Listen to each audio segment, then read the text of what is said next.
Bago tayo magsimula, magsatayo muna ang lahat at hindi na pasensya na. Pangalaan mo nga kahit niya ang ating panalangin ngayong araw.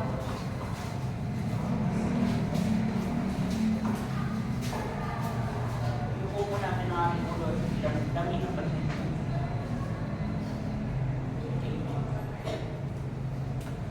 Magandang buhay, klase! Magandang buhay din po! Isa pa nga, magandang buhay, klase! Magandang buhay din po! Bago kayo maupo, pulutin niyo muna ang kalat sa inyong paligid at ayusin ang inyong mga upuan.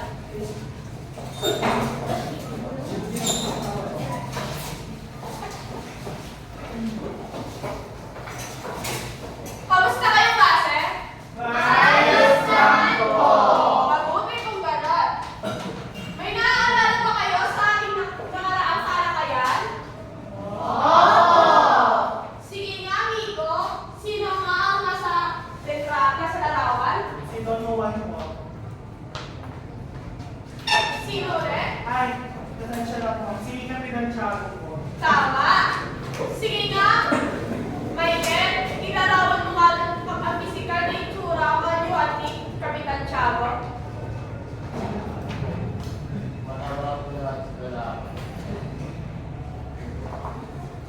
Ano pa?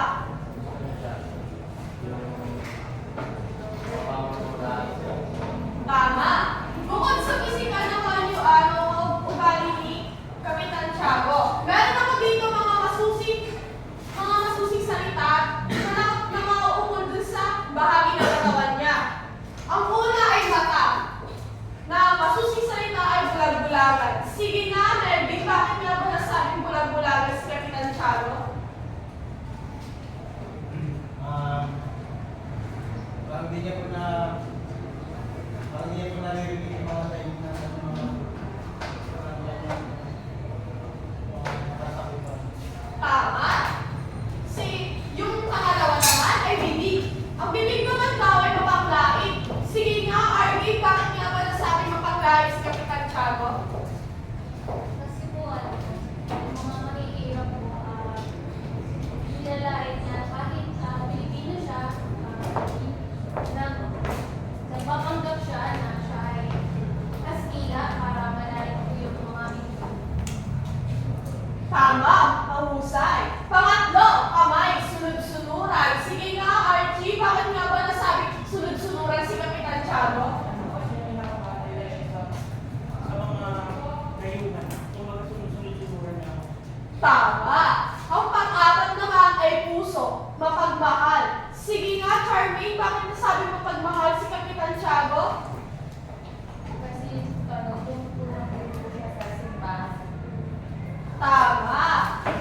Sa mga kapapangit na kaugalian o mga kaugalian ni Kapitan Tiago ay siya ay mapagmahal sa kanyang anak na si Maria Clara. Lubusan niya itong mahal at lahat ay ibibigay niya, lahat ay gagawin niya para kay Maria Clara. Ngayon, alam ko na kayo ay may natutunan sa nakaraang talakayan.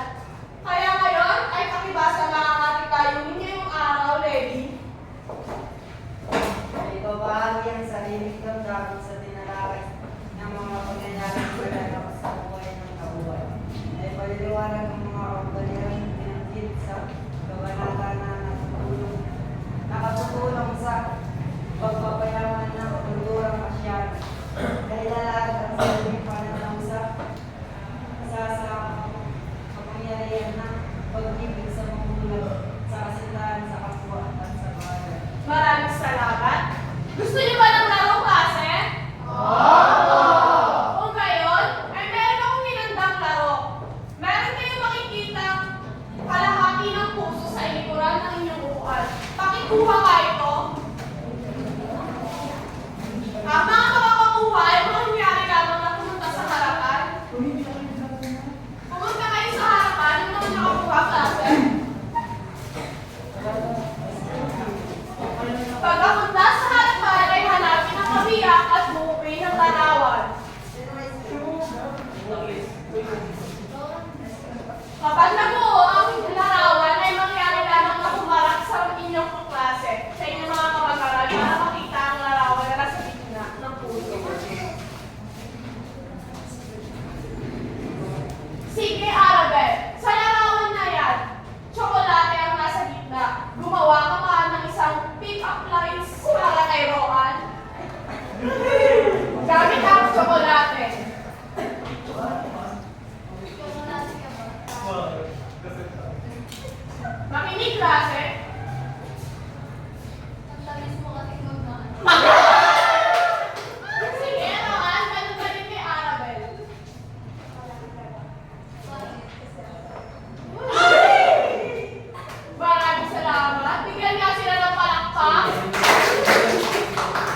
para sa isa't isa. Mauna ka na, Angel. Ay, sige ka ba? Lamig ko kasi nakajacket. Ay, makinig kayo klase, no? Para makita nyo yung mga kahulugan ng mga nasa litrato. Sige na, Revy, ikaw naman. Buti pa yung ice cream, tinipid mo ako hindi.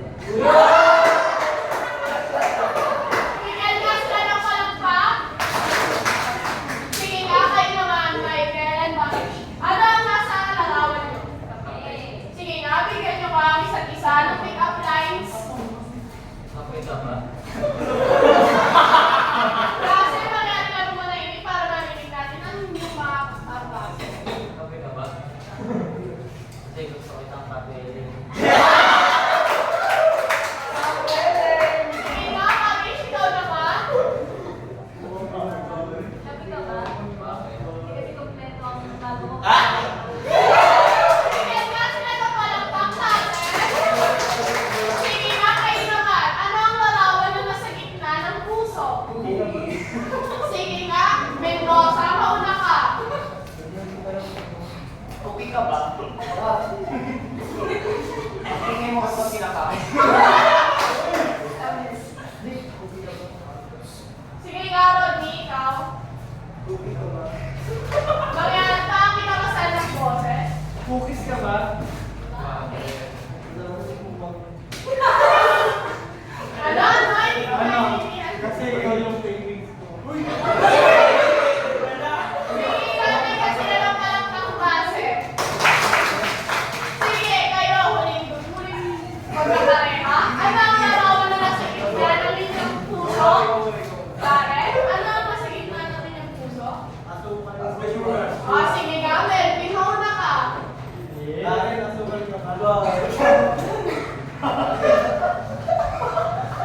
Ito nga ako. Darin, ako ka ba?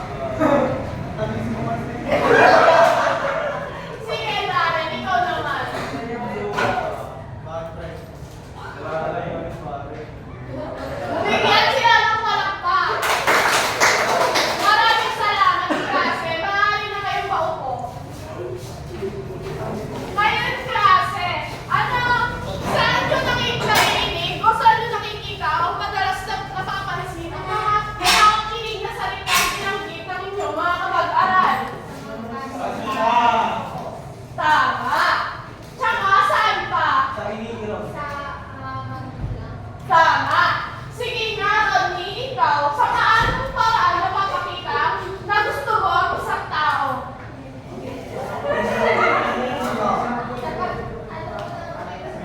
Klase, magkakasyayaman na nalayin kayo para marinig natin ang inyong mga klase, no? Sige, Rodney, Paano ako nagpapakinig? paano mo napapakita sa isang tao na gusto mo siya? Ano? Ano? Parang binibigyan mo siya ng care o concern. Sige, maupo ka na. Salamat. Sige nga, ikaw, Darren. Paano mo napapakita sa isang tao na gusto mo siya? Time attention and loving care. Tama. Sige nga, ikaw, Beliano. Paano mo napapakita sa isang tao na gusto mo siya? Ginagawa ko siya. Klase?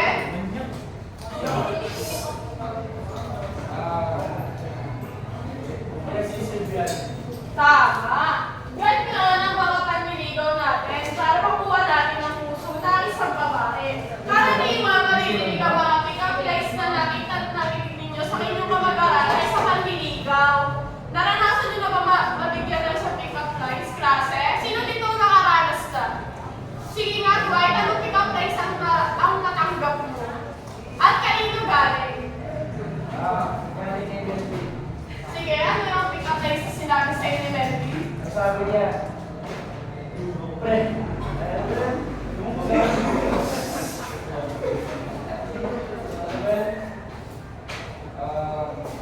pre, uno ka ba? Nasagot ko bakit? Sabi, gusto lang natin sa amin. Ano yun, Beliano? Pakiayos.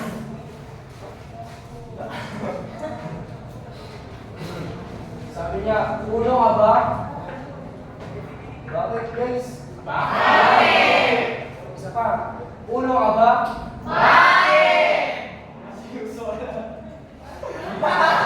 Gusto ko kasi kita isa. Isang biyahe. Maraming salamat, White. Sige na, Archie, ikaw. White, ano ang pick-up lines na alam mo, ikaw ang nagsasabi sa iyong mga naging kaibigan? Dugo ko. Ano? Hindi ba? Lugo ka ba?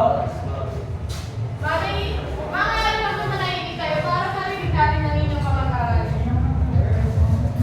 Sige, tumawag ka nga ng isa sa inyong mga kaklase. Kaya po. Sige nga, Katlea. Kasi ito. Anong pick-up lines na narinig mo na?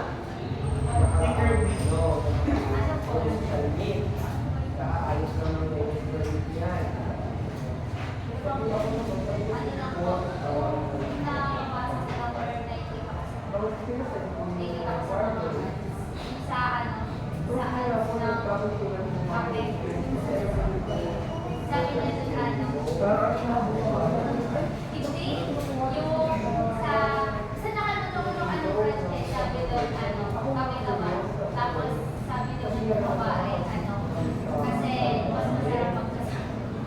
Ay, mahusay. Salamat, Katlea. Ngayon, klase, ang kaugnayan ng ating palaro sa ating tatalakayin ngayon ay tungkol kasi siya sa pag-ibig, sa pagliligawan o tungkol sa magkasintahan. Kaya mamaya, pagbubukas natin ng bago natin bago natin kabanata ay maiintindihan nyo kung ano o tungkol saan ang ating nilaro. Ngayon, klase, tukuyin muna natin ang mga salita na hindi nyo mauunawaan o hindi nyo magaling mauunawaan sa ating kabanata ngayon. Sige nga, Anderson, pakibasa ang ating panungko.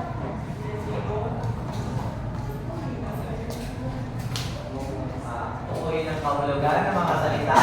Nakasalang buhay sa kanang sa kanang maagi ng puso para sa puso sa pamamagitan ng pagtapat nito sa tamang sagot. Gamitin ito sa pamumuso. Ngayon, klase, meron ako ditong pencil pen at yung sino tatawagin ko ay tatapat lamang ang kasagutan ng nakasalubungin sa nakapagpipilian na nasa gilid ng puso. Sige nga, Santiago, mauna ka. Basahin bago sagutan. Ang bawat sasakyang nagdaraan ay nagpapatahip sa dibdib ng lalaki at nagpapangingin sa kanila. Sige nga, ano ang ibig sabihin ng nagpapatahim?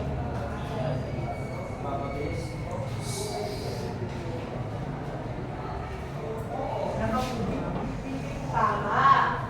Sige nga, tumawag ka ng isa sa iyong kamag-aral para gawin sa pangusap ang nagpapatahim. Farming po. Sige, Charming, tumayo ka.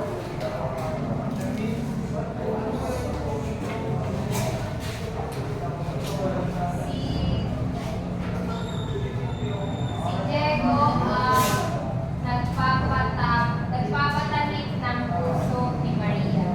Maraming salamat. Bigyan siya ng very good clap. 1, 2, 3. 1, 2, 3. Very good, very good, very good. Ulit, klase, isa pa. Lahat ay sumabay. 1, 2, 3. 1, 2, 3. Very good, very good, very good. Nakakalawa. Sige ba, Levi?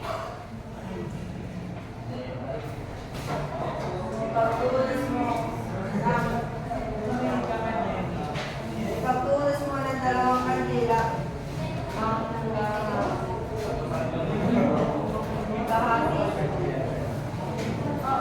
magkahati sa kay San Roque at sa isa sa at ang isa ay kay San Rafael. Pagtulos. Tama. Sige nga, tumawag ka ng isa sa iyong kamag-aral. Sige, Melvin. Nangyari na ng gamitin sa pangusap at ipagpulos. Ipagpulos.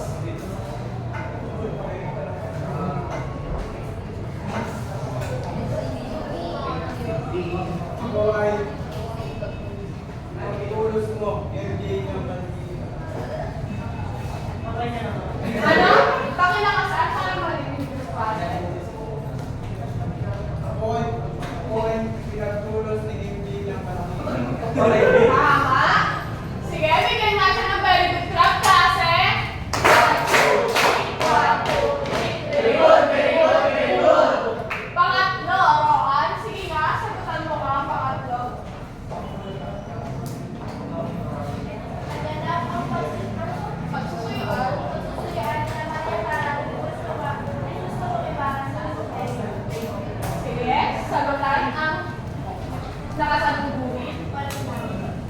Sige, sagutan mo.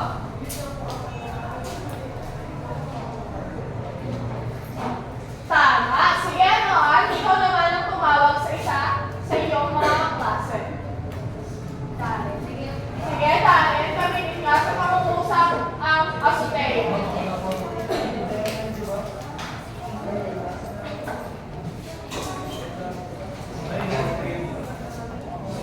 Gamitin sa pangungusap.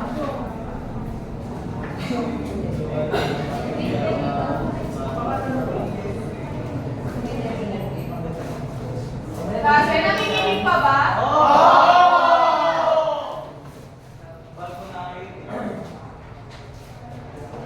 Nakita ko si Rodney. Pakilakasan, Darren. Nakita ko si Rodney at ang kanyang jowa na nakikinig sa barangay. Tama. Sige ka, iba ka, Ate Danica, pakigaling niya sa pangungusap.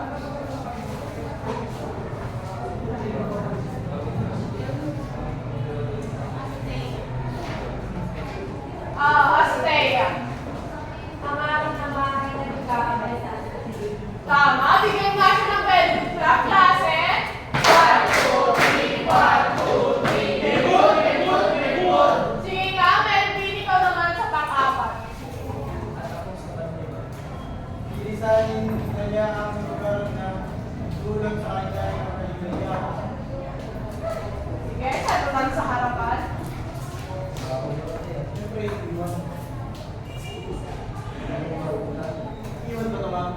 Opo, tama. Sige, tumawag ka ng isa sa iyong kamag-aral. Si Arlene po. Sige, Arlene, gamitin nga sa pangungusap ang linisani. Lilisanin na ni Melvin ang limay dahil siya ay hahanap ng trabaho sa Manila. Tama, bigyan nga siya ng very good clap, klase. 1, 2, 3, 1, 2, 3. Very good, very good, very good. Sige nga, pangilin ba, Dwight?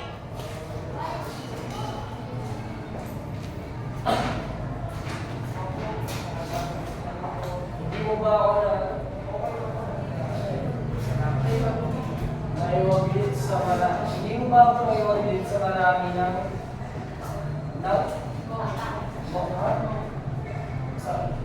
Hindi mo ba ako naiwaglit sa marami mong taon na maglalakbay?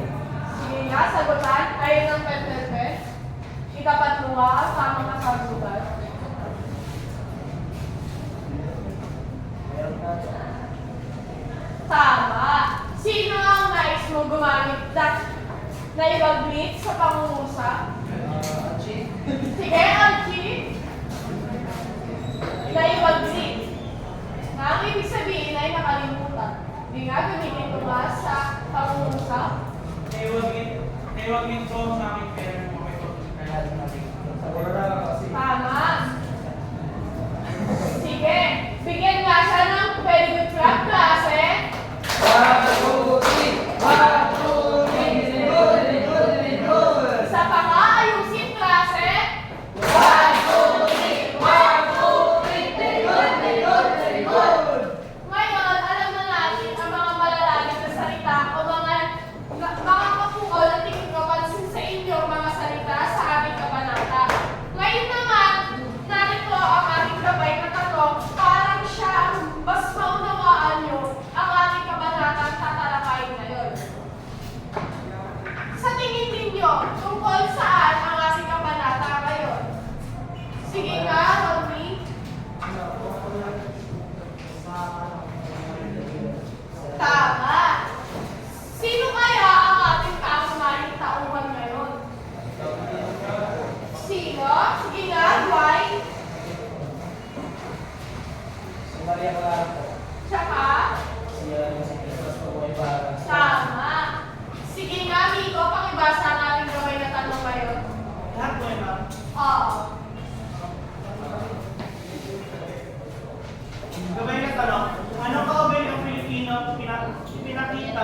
Maria Clara at Crisostomo Ibarra sa larangan ng pag-ibig.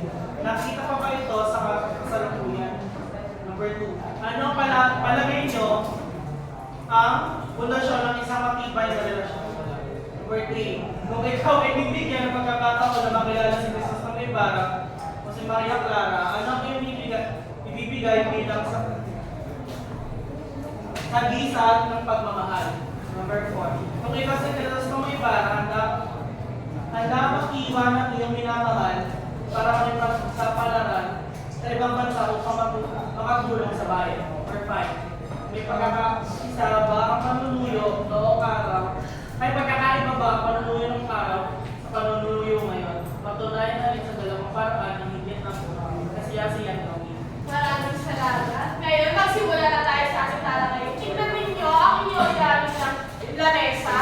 Kung meron nakalagay, dahan-dahanin at pamamapunit hindi ninyo mabasa.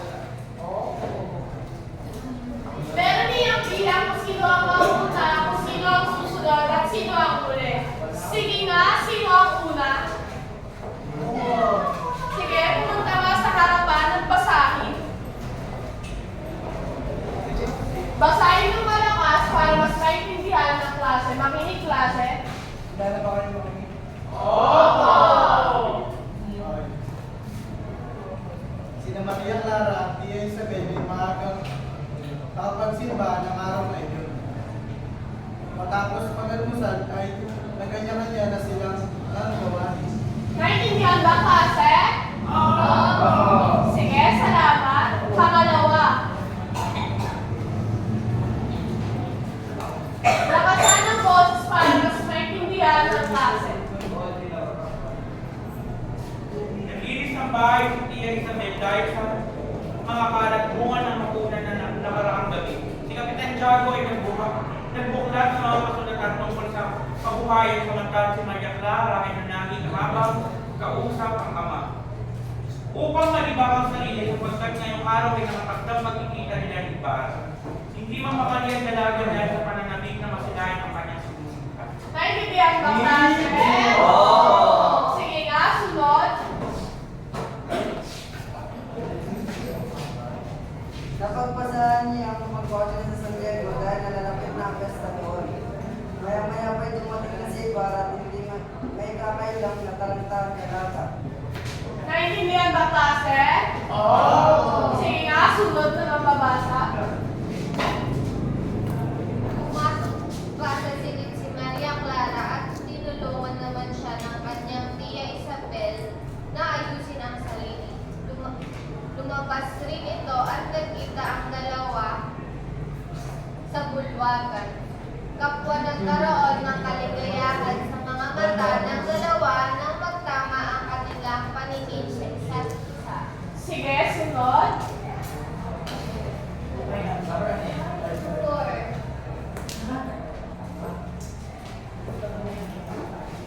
Upang magpasarili at makaiwas na rin sa alikabok na lisanin pagbabalik sa Tia Isabel, nagtungo ang dalawa sa Asagaya.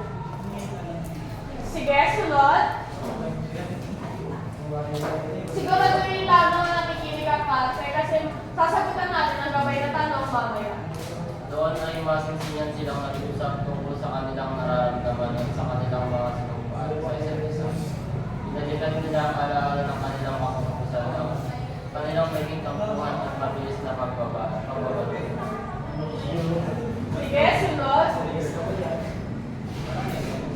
Pareho din nilang itinago ang mga alaala at bagay na ibinigay nila sa isa't isa. Kabilang dito ang dahong sampong na inilagay ni Maria Clara sa sombrero ni Ibarra upang hindi ito mainitan at ang sulat ni Ibarra kay Maria Clara bago ito umalis papuntang Europe. Sige, sunod. Binasa naman ng dalaga sa kapipan ng laman ng sulat. Ayon sa sulat, layunin ni Don Rafael na pag-aralin si Ibarra sa malayong lugar.